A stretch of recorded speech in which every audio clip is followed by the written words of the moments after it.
Seterusnya ialah kita nak membicarakan satu jenis iblis, satu jenis anak jin ataupun anak setan yang dihasilkan oleh manusia sendiri tanpa manusia tu sedar.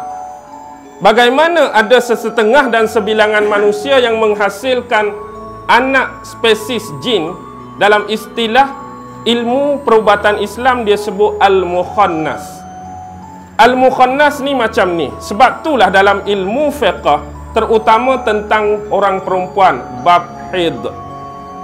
Sebab tu bila manusia ni di kalangan perempuan, bila datang musim dia, iaitu musim haid, dia dianggap sebagai kotor.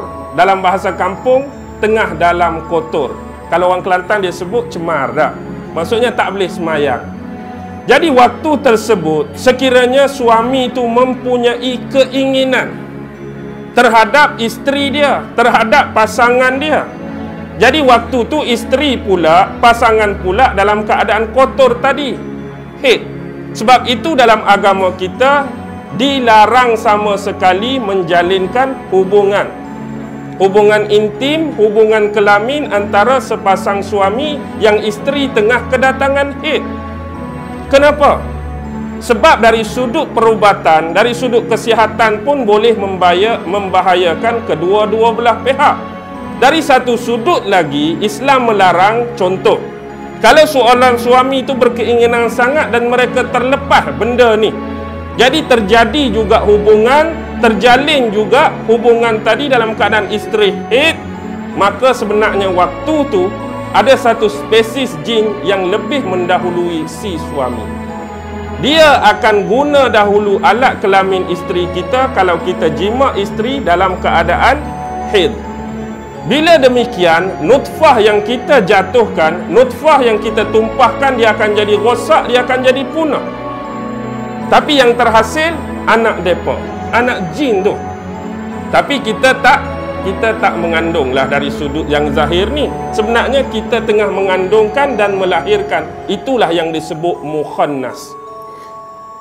Orang yang melahirkan mukhannas ni, bayi tadi dalam rupa bentuk batin dia akan datang bertemu dengan ibu dia, ibu tumpang lah sebenarnya. Kadang-kadang perempuan ni bila mari kotor, bila jiwa dia stres, bila jiwa dia tak tenteram, ada masalah, ada problem, kadang-kadang dia terbayang duduk dalam rumah dia tu ada budak kecil. Ada budak kecil. Mungkin pertama boleh jadi gangguan yang memang bukan mukhannas, tetapi kebiasaannya yang bersifat mukhannas, gangguan akan datang dalam bentuk dan cara tersebut. Sebenarnya dalam masa yang sama kita tak sedar, kita sudah melahirkan anak yang bersifat mukhannas. Jadi berhati-hati dan jaga pencegahan ataupun larangan dalam Islam. Jangan sesekali melakukan hubungan bersama isteri dalam keadaan isteri itu kotor ataupun kedatangan haid. Jadi siapa yang terlepas, dia sendirilah yang menanggung asbab musabab dan segala akibatnya. Jadi berhati-hati bab ni. Dia sebut mukhannas, ingat ni. Jadi kalau jadi macam tu, nak buat macam mana? Nak buat macam mana? Adanya gangguan-gangguan tersebut. Ada sesetengahnya tangkap mereka dan buang jauh-jauh. Dan ada setengah yang jauh lebih berani, mereka pancung terus. Maksud pancung tu bunuh terus. Sebab dia bukan hasil daripada hubungan yang halal, bukan hubungan yang sebenar. Cuma dia tumpang alat kelamin isteri seseorang untuk melahirkan mukhannas tadi. Okey, seterusnya